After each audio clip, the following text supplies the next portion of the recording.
The dinner rush at the Harbour Light had been over for 2 hours, but the kitchen still smelled like garlic and burnt butter, and Tessa's shoes hadn't dried out since she'd spilled a full pot of chowder on her left foot at 6:15. She checked the clock above the pass-through window. 10:48. 12 more minutes. The Harbour Light sat on the edge of Halifax's waterfront, the kind of place that had been there long enough that the locals stopped noticing it. Vinyl booths, laminate menus, a jukebox that hadn't worked since 2019. The kind of restaurant that kept its prices low because it knew its customers were working people who ate with their coats still on. Tessa had been working there for 11 months, long enough to know which table wobbled, which regular wanted extra cream without asking, and which corner booth by the emergency exit had the best sightline to the front door.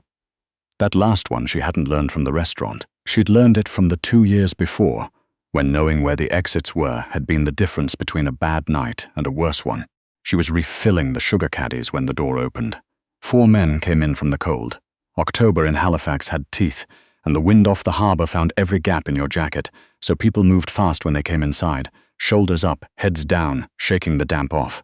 These 4 didn't. They moved slowly, deliberately, in the particular way of men who had decided long ago that weather was something that happened to other people. The one in front was tall, somewhere in his mid-30s, wearing a dark wool coat that had clearly been cut for him specifically. His jaw was sharp, his eyes darker, and he moved through the empty restaurant like he was already taking inventory of it, not admiring it, assessing it. The 3 men behind him fell into positions without being told, 2 flanking the entrance, 1 drifting toward the far wall. Tessa had seen that choreography before. She kept her face neutral and walked over with menus she was fairly sure they weren't going to need. "Good evening," she said. Just the 4 of looked at her. His eyes were a deep, steady brown, the kind that gave nothing away. "Corner booth," he said. Not a question. Of course, she led them to it, the one with the sight line, naturally, and set down the menus. "Can I start you off with drinks?" They ordered without looking at the laminated cards. Sparkling water for 3 of them. The man in front said, "Coffee, black." His voice had a faint Italian cadence to it, something that had been smoothed down by years spent elsewhere but hadn't entirely disappeared. Tessa nodded and went back to the kitchen. "Donnie." She kept her voice low, tilting her head toward the corner booth as the line cook glanced up from where he was scrubbing the grill. "You know who that is?" Donnie looked, and something shifted in his expression. He'd lived in Halifax his whole life. He'd worked the waterfront in his 20s and had opinions about who moved things through the port that he'd learned never to say out loud. "Raphael Conti," he said, just above a whisper. "They call him Rafe. Runs a private investment firm out of Montreal officially. Unofficially, he's the kind of man you read about in the back pages, if you read about him at all." Tessa's hand steadied on the coffee pot. "What's he doing here?" Donnie turned back to the grill. "Eating, probably. Same advice as always, Tessa. Take their order, bring their food, don't get involved." She carried the drinks to the table and took their food orders. 2 steaks, a seafood pasta, a bowl of chowder for one of the quieter men who looked almost apologetic about being there. Normal things, ordered in the careful, neutral way of people accustomed to being in places where they were watched. She was halfway back to the counter when she heard the side door open. It wasn't the front entrance. It was the one that led to the alley, the one that staff used to take out recycling, the one that was supposed to be locked after 9. Tessa turned automatically, the way you do when a sound is wrong. A man she didn't recognize stood just inside the doorway, wearing a jacket that was too thin for the weather. He hadn't come in for the food. He stood at an angle that kept him partially behind the doorframe, his eyes fixed on the corner booth, and he held his phone pressed flat to his ear, speaking in a voice so low Tessa could only catch fragments. "Confirmed, yeah. 4 of them. No, the back exit's blocked. Give it 15, her blood dropped several degrees." She moved toward the counter, keeping her steps even, keeping her face the way she'd learned to keep it, open and unconcerned, the professional blankness of someone whose job it was to be invisible. She reached for a cloth and wiped down the surface that didn't need wiping, and through the window above the pass-through, she looked out at the street. 2 men stood on the opposite side of the road, near the entrance to the parking garage. They weren't talking to each other. One was checking his phone with the specific frequency of someone marking time, not actually reading anything. The other had his right hand resting inside his jacket. Tessa had seen that before, too. Her brother Ryan had shown her, the night before everything fell apart, what it looked like when someone was carrying something they weren't supposed to and keeping their hand close to it. She'd thought he was being dramatic. She hadn't understood until much later what world he'd already been half swallowed by. She folded the cloth. Her hands weren't shaking. She was a little surprised by that. The man by the side door murmured a few more words and slipped back out into the alley. The door swung shut behind him with a soft click. Tessa picked up the order pad from beside the register and walked toward the corner booth. Her heart was doing something complicated in her chest, but her stride was measured. She stopped at the table, pulled the pen from behind her ear. "Checking in on your drinks," she said. "Everything all right?" The three men barely glanced at her. Raphael Conti looked up and held her gaze for exactly 1 second, assessing, as he had assessed everything else, then looked back at the man across from him. She set a napkin down. Under the cover of smoothing it flat, she wrote on the back of her order slip, tore the bottom strip off carefully, and placed it beneath the water glass in front of him. She walked back to the kitchen. Her legs were uncertain under her, but she didn't let it show. She made it to the walk-in cooler, pulled the door open, and stood inside the cold for a count of 10, breathing the smell of plastic and produce and commercial refrigerant until she felt steady enough to go back out. The slip said, "Man on phone in alley. 2 more across the street, they're waiting for you to leave." She didn't know if he would understand it. She didn't know if he would believe it, or if he'd dismiss it as the paranoid scribbling of an overworked waitress. She didn't know if she'd just made herself part of something she had no business being near. She knew that Ryan had walked into a warehouse in Dartmouth 3 years ago, and no one had warned him. She knew she'd spent 3 years living with what that felt like. She went back out and refilled the coffee cups at table 2, who were the only other customers left, a retired couple who came every Tuesday and always split a slice of lemon meringue. She cleared their plates. She laughed at the husband's joke about the weather. She was very, very good at performing calm. From the corner of her eye, she saw Raffaele Conti unfold the strip of paper. He didn't move immediately. He continued the conversation at the table as though nothing had interrupted it, but his eyes made one slow pass to the windows at the front of the restaurant, and then one carefully toward the side door. Then he set down his fork and picked up his water glass. "Gentlemen," he said, in a tone that carried no urgency whatsoever, "let's not rush tonight, we should have dessert." One of the other men blinked. "Since when do you?" "Since the chowder was excellent." Raphael looked over at Tessa. "What do you recommend, blueberry pie?" Tessa said, her voice perfectly steady.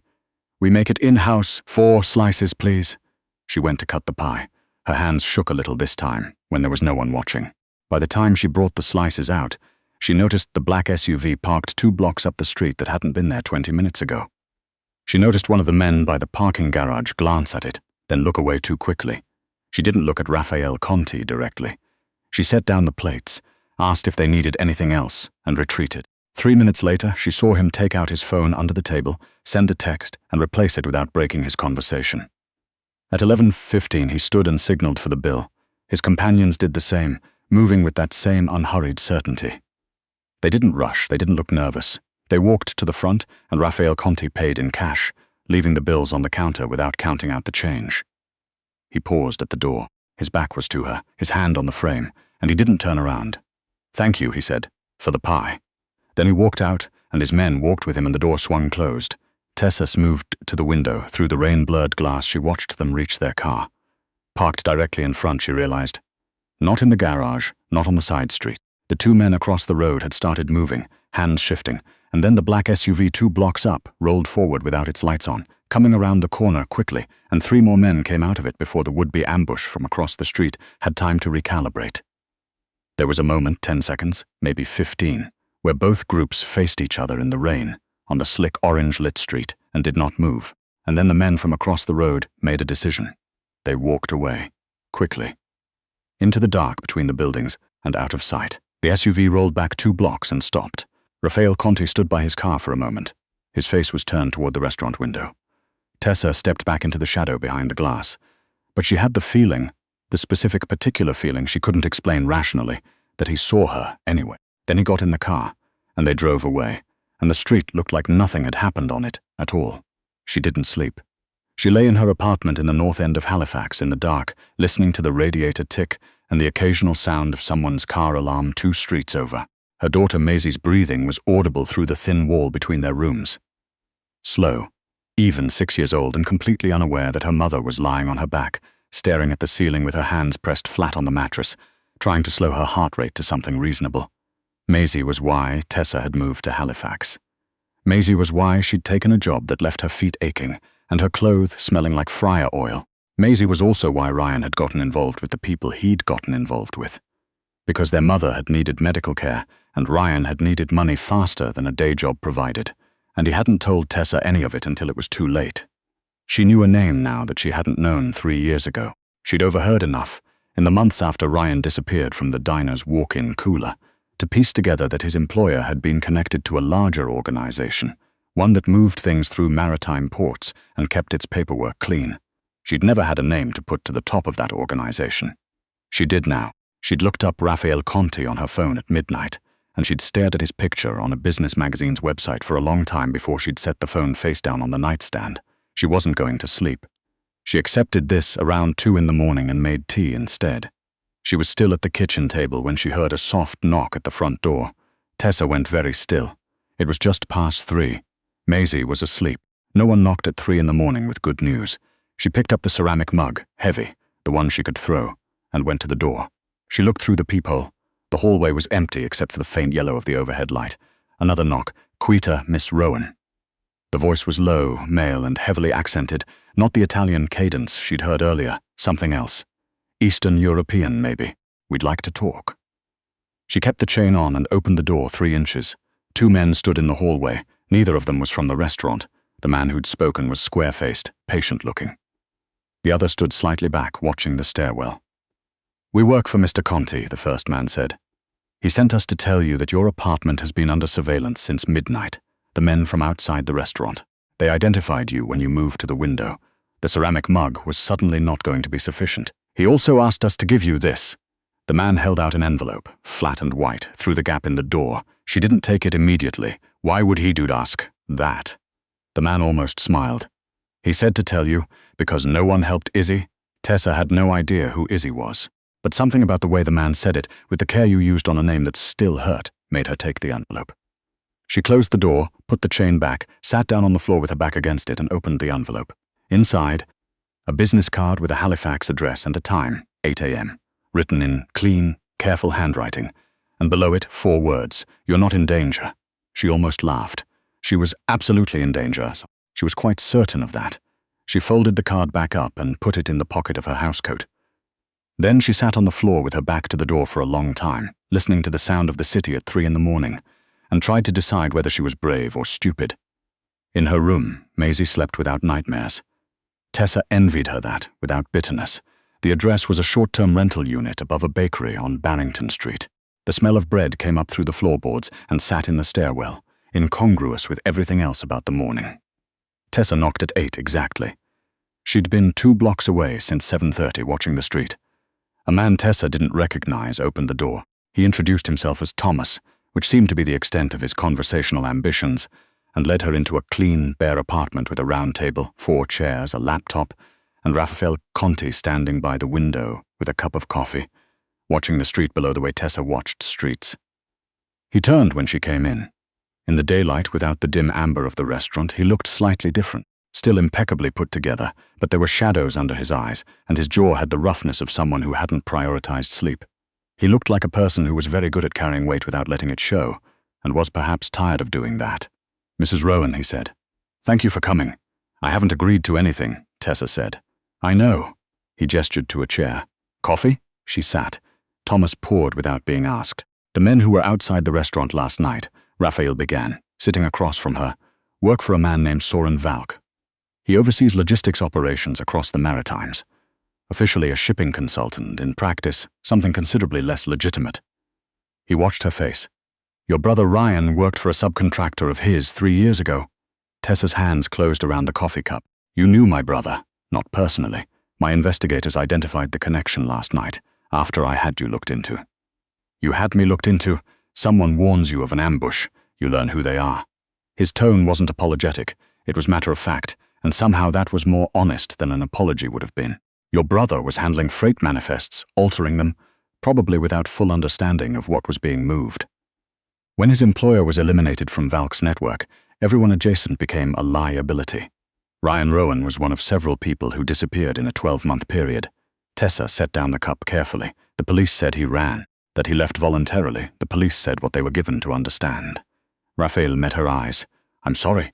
I know that's not what you hoped to hear." She already knew. She'd known for 3 years. But hearing it said plainly, by someone with no reason to soften it, did something unexpected to her chest. She breathed through it. "Why are you telling me this?" "Because Valk's people identified you at the window last night. You're no longer invisible to them, Ms. Rowan." "Tessa," she said automatically. "Tessa, you have a daughter." "Don't." The word came out sharp. "Don't use her as a lever."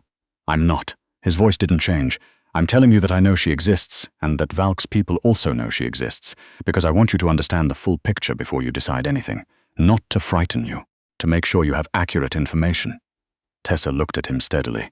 He met the look without flinching, without adding to it. It was the thing she found, against her will, most difficult to argue with. He didn't seem to be performing. He was just sitting across from her, telling her the truth as he understood it, and waiting. "What do you want from me?" she asked. "Volk has been careful. He operates through layers, contractors, intermediaries. I've been gathering documentation on his network for 2 years. But to build a criminal case that holds, I need testimony. Someone who can establish the connection between his operation and Ryan Rowan's disappearance. Someone who witnessed the margins of his network firsthand." He paused. "You overheard conversations. You remember faces. And now, having been identified, you're already involved. I'd rather you were involved with resources behind you. You want me to testify, eventually, yes, to the RCMP and potentially to a federal organized crime unit I've been cooperating with for 14 months. But not yet. First, I want you and your daughter somewhere safe." Tessa was quiet for a moment. Through the floor, she could hear the bakery, the clink of trays, someone laughing at something. An ordinary morning happening below her while she sat in this bare apartment and learned that the world she'd tried to step away from had never agreed to let her leave. "Tell me about Izzy," she said. Something changed in Raffaele Conti's face. "Not a lot. Enough." "My younger sister," he said. She was 23. She saw something she wasn't supposed to see. A meeting, an exchange. She tried to disappear. He looked down at his coffee cup. "Volk's people found her in 4 months. By the time I reached her, it was too late." Tessa didn't say she was sorry. She'd had too many people say that to her, with the right expression on their faces and nothing useful behind it. She just let the silence sit for a moment, with the weight it deserved. "Is that why you're doing this?" she asked. "Volk? Partly." His jaw was set. "Partly because the work needs to be done regardless of why I started it." Tessa looked out the window at the Barrington Street foot traffic. People with coffee cups and earbuds, a kid in a school uniform arguing with a younger sibling, 2 people sharing an umbrella against the drizzle. Normal Halifax on a grey October morning. She thought about Maisie asleep when she'd left, her dark hair spread across the pillow, completely trusting that the world was safe because her mother told her it was. She thought about Ryan, and the last conversation she'd had with him, which had been about nothing at all. What to get their mother for her birthday, whether the highway would be bad, and how she hadn't known it was the last one, how she'd never had the chance to warn him. "If I say yes," she said slowly, "I need certain things. My daughter stays somewhere she doesn't know is a safe house, somewhere that looks normal. School continues. Routine continues. She doesn't know anything is wrong. Agreed. I want to speak to someone in the RCMP independently. Not through you. Someone I can verify. I'll give you a name and direct contact. Sergeant Elaine Crow, Organized Crime Division. She knows who I am. She'll confirm the arrangement." A pause. "She's the one who asked me to look harder at Valk 2 years ago. And if I decide partway through that I don't trust you, I walk. No consequences." Ruffa looked at her for a long moment. "I can't promise there are no consequences. Some of those would come from Valk, not from me, but I can promise you I won't be one of them." Tessa studied his face. She was good at reading people. You became good at it when your survival had depended on it, and what she read there was a person who was careful with words precisely because he meant them. There was something guarded in him, and something that was nonetheless very direct, and she thought it was a combination that had probably cost him a great deal to develop. "All right," she said. "I'll call Sergeant Crow first. If what she says matches what you've told me, I'll cooperate." He nodded. "That's all I'm asking." Thomas appeared in the peripheral way of a person who was very good at being where he needed to be and placed a phone on the table. "Prepaid. New. Don't use your own phone while this is ongoing," Raphael said. "Valk's people have capability. Thomas will explain what he knows of their surveillance methods." He stood, and she stood, and they regarded each other across the bare table. "Why did you do it?" he asked. "Last night. You could have convinced yourself it wasn't your concern." Tessa thought about the answer she could give, the professional one, the careful one.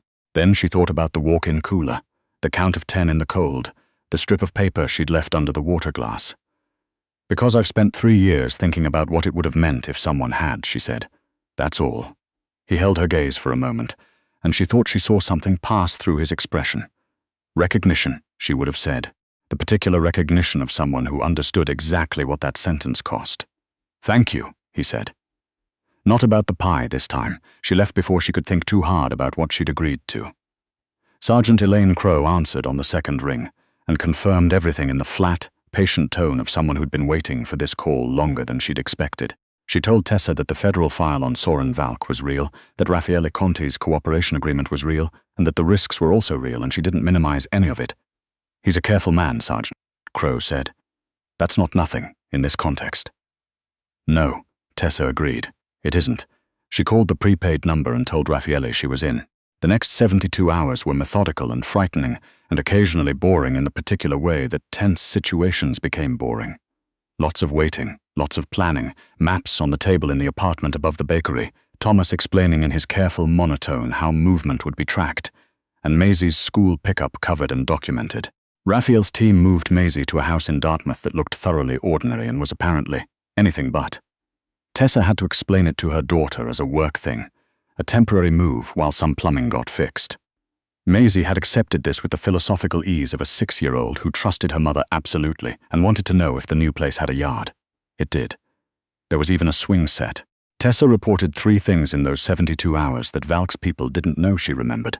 A name she'd overheard Ryan say once, in a phone call she'd caught half of, a description of a van she'd seen outside their mother's house in the weeks before Ryan's disappearance, and the face of a man she'd seen twice, once outside Ryan's apartment and once at his funeral, where he'd had no business being. Raphael's team cross-referenced all 3, 2 connected. The third one, the face, became the thread that unraveled something they'd been trying to establish for 8 months. She wasn't aware of that significance at the time. She just gave them what she had and let them work. What she was aware of was sitting at the kitchen table in the Dartmouth house at 11 at night, with Maisie asleep upstairs and Thomas stationed outside in a car that blended perfectly with the neighborhood, and Raffaele Conti across from her with his jacket off and his sleeves rolled up, looking very slightly less curated than usual, going through the documentation on his laptop. You don't have to stay, Tessa said.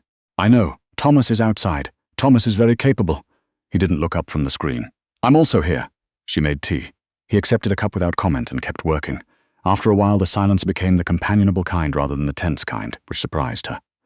What was she like? Tessa asked. Your sister. He was quiet long enough that she thought he might not answer. Then, stubborn, funny when she wanted to be. She had an opinion on everything and wasn't shy about expressing it. A pause. She wanted to study architecture. She liked the idea of making things that lasted. She sounds like someone worth knowing. She was. His voice was even, but she heard what was under it. Ryan was a terrible liar, Tessa said, which makes it complicated that he got into something that required lying. He could never keep his face right. She wrapped both hands around the mug. He used to make me laugh until I couldn't breathe, even when I was furious at him. Raphael looked up from the laptop. He didn't say anything, but she felt that he was actually listening, not waiting for his turn, just listening. It had been a long time since she'd talked about Ryan to someone who wasn't trying to give her something in exchange for it. She told him about Ryan's terrible jokes and his generous heart, and the way he'd been the first person to hold Maisie when she was born and had cried and made Tessa cry too, and then immediately denied that he'd cried. By the time she finished, it was past midnight and the house was very quiet. I'm sorry, Raphael said, and it wasn't the performative version. It was just the words, plainly. Me too, she said. They sat for a while in the quiet. You should sleep, he said eventually. Tomorrow will be full.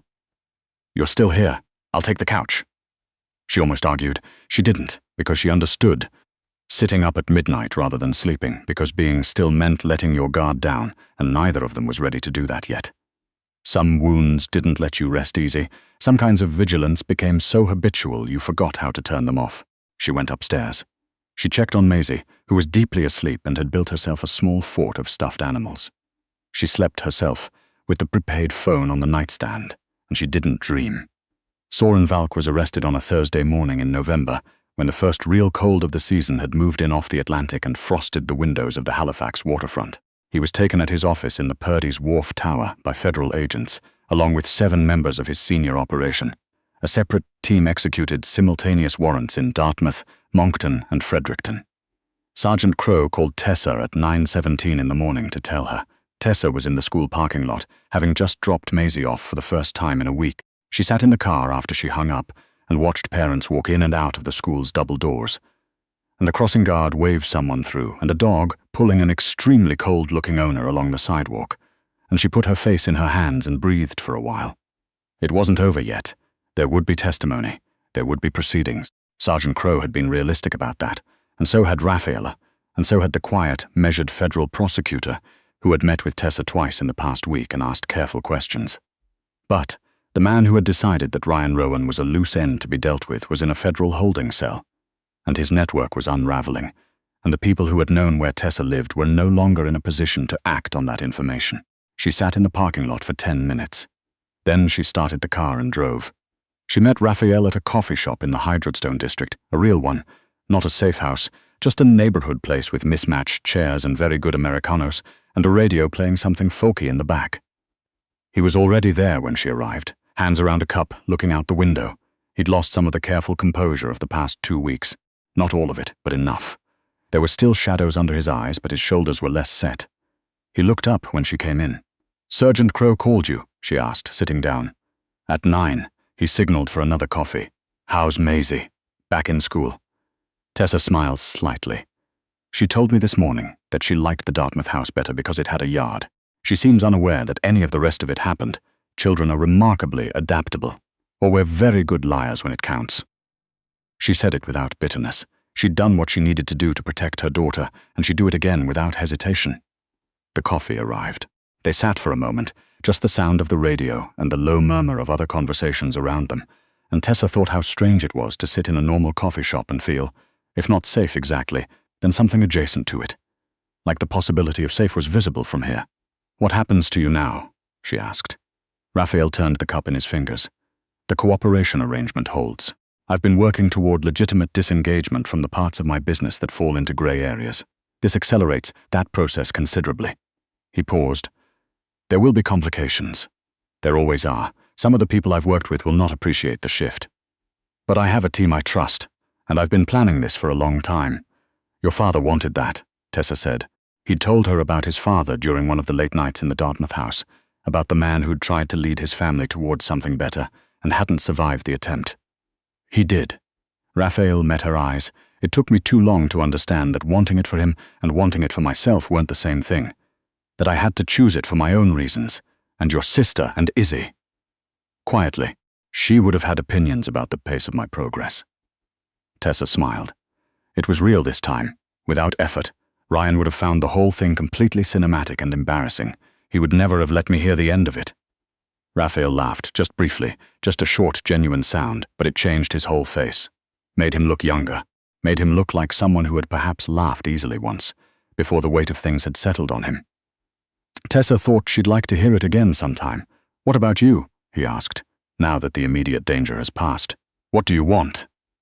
She considered it. She'd been asked that question so rarely, in the practical years of single parenthood and survival and grief, that she sometimes forgot it was one she was allowed to answer. "To use my real name without calculating the risk first," she said. "To let Maisie grow up somewhere that stays the same long enough to feel like home." She wrapped her hands around the cup. "To call Ryan's old friends and not worry about who might be listening." She paused. "To take the night shift less often. My feet have not forgiven me for 11 months of that floor." Raphael looked at her steadily. "You'll have it. The testimony process will take time, but when it's done, Tessa agreed. "I know." The radio switched to something warmer, something with a guitar and a voice that reminded her of road trips and her mother's kitchen and ordinary Saturdays. Outside, Halifax went about its morning. Someone walked by with a coffee and a newspaper. A kid on a bike navigated the sidewalk with the confidence of someone who'd been doing it since before it was strictly legal. "I should go," Raphael said without moving. "You should," Tessa agreed without moving either. They stayed for another 20 minutes, talking about nothing of particular importance. The coffee, the neighborhood, whether Halifax winters were actually as bad as people warned you they were. Tessa thought yes. Raffaele, who had spent one February in Montreal that he described as formative, reserved judgment. It was the easiest conversation she'd had in longer than she could immediately calculate.